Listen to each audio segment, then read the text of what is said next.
آج ہم ذکر کریں گے واقعہ کربلا کا۔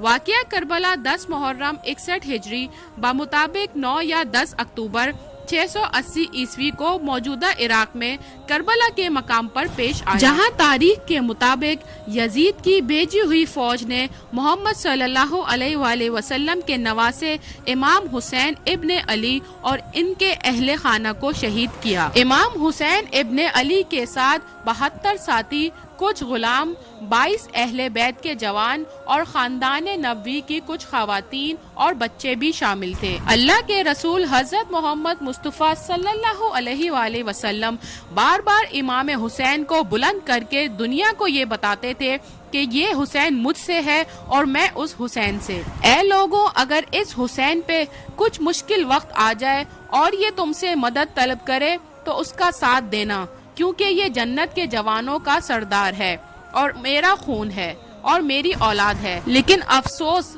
ابھی رسول صلی اللہ علیہ وآلہ وسلم کی رحلت کو تھوڑا وقت ہی گزرا تھا کہ کربلا کے میدان میں ایک طرف لاکھوں کا مجمع تھا تو دوسری طرف وہ حسین جس کو اللہ کے رسول کندھوں پر سوار کرتے تھے۔ امام حسین علیہ السلام اپنے نانا کی امت سے بار بار کہتے رہے کہ کیوں میرا راستہ روکا ہے؟ اے لوگوں، پہچانو، میں تمہاری نبی کا نواسا ہوں۔ بتاؤ، کیا میں نے رسول صلی اللہ علیہ وآلہ وسلم کی شریعت میں ترامیم کی ہیں؟ کسی انسان کا حق کھایا ہے؟ کسی انسان پہ ظلم کیا ہے؟ اتنے میں وہ فوج یزید ایک آواز میں کہنے لگی، اے حسین، ہم سب تجھے تیرے بابا علی کے بغض میں قتل کر رہے ہیں تاکہ یزید ہماری جھولیاں دولت سے بھر دے۔ امام حسین علیہ السلام نے فرمایا، اے لوگوں، آج جس اسلام کا علم تمہارے ہاتھوں میں بلند ہے، یہ علم میرے بابا علی نے بلند کیا۔ مت بھولنا، خیبر و خندق میں اگر علی نہ ہوتے تو اسلام کی فتح ناممکن تھی۔ وہ علی جس نے پوری زندگی اسلام کی تبلیغ کی، حق کو بلند کیا، رسول صلی اللہ علیہ وآلہ وسلم کی حفاظت کی، آج اس علی کو یہ اجر دے رہے ہو۔ اے لوگوں، بتاؤ، اللہ کے رسول نے بار بار میرے بابا علی کا ہاتھ بلند کر کے فرمایا تھا کہ جہاں حق ہوگا وہاں علی ہوگا، جہاں علی ہوگا وہاں حق ہوگا، اور آج اس علی کو، اولاد رسول کو یہ اجر دے رہے ہو۔ اتنے میں یزید کی فوج کے سپہ سالاروں نے دیکھا کہ کہیں فوج میں بغاوت نہ ہو جائے، کہا، کیا دیکھ رہے ہو، حملہ کرو۔ لاکھوں کی فوج نے جب رسول صلی اللہ علیہ وآلہ وسلم کے نواسے پر حملہ کیا تو امام علیہ السلام نے اللہ کا نام لیا اور اپنی ذوالفقار کو نیام سے نکالا۔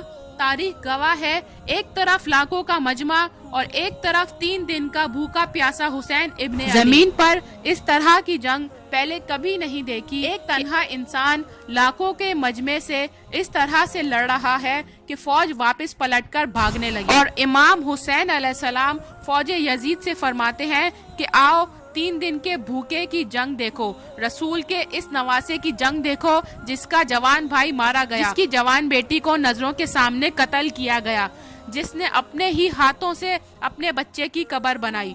امام حسین شیر کی طرح فوج یزید سے لڑ رہے ہیں۔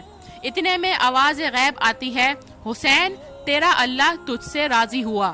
بس اس صدا کا سننا تھا۔ امام حسین علیہ السلام نے اپنی ذوالفقار کو تھام لیا۔ اتنے میں عمر بن سعد کہتا ہے، شمر، کیا دیکھ رہے ہو؟ یہ علی کا شیر ہے، اس کو مات دینا ناممکن ہے، جاؤ خیموں کو آگ لگا دو۔ کچھ ظالموں نے خیموں کو آگ لگا دی اور کچھ امام حسین کو دور سے تیر مارنے لگے۔ امام حسین کبھی خیموں کی طرف بڑھتے ہیں، کبھی فوج کی طرف جاتے ہیں۔ عمر بن سعد اور شمر کی فوج کو 4 حصوں میں بانٹ دیا اور یہ کہا کہ کوئی بھی حسین کے قریب نہ جائے، جس کے پاس جو چیز ہے وہ دور سے ہی حسین کو مارے۔ جس کے پاس نیزہ تھا اس نے نیزہ مارا، جس کے پاس تیر تھا اس نے تیر مارا۔ تاریخ نے لکھا ہے، جس کے پاس کچھ نہ تھا وہ کربلا کی زمین سے مٹی اٹھا کر امام حسین کی طرف پھینکتا رہا۔ امام حسین کے جسم مبارک پہ ہزاروں زخم لگتے رہے۔ آپ کے جسم مبارک پر اتنے تیر تھے کہ آپ کا جسم نظر تک نہیں آ رہا تھا۔ بس جیسے ہی نواسہ رسول گھوڑے سے زمین پر آتے ہیں، قوم یزید جھومنا شروع کر دیتی ہے، لیکن آپ کا گھوڑا جس پر آپ سواری کیا کرتے تھے وہ امام حسین کے چاروں طرف گھومنا شروع کر دیتا ہے۔ ابھی گھوڑا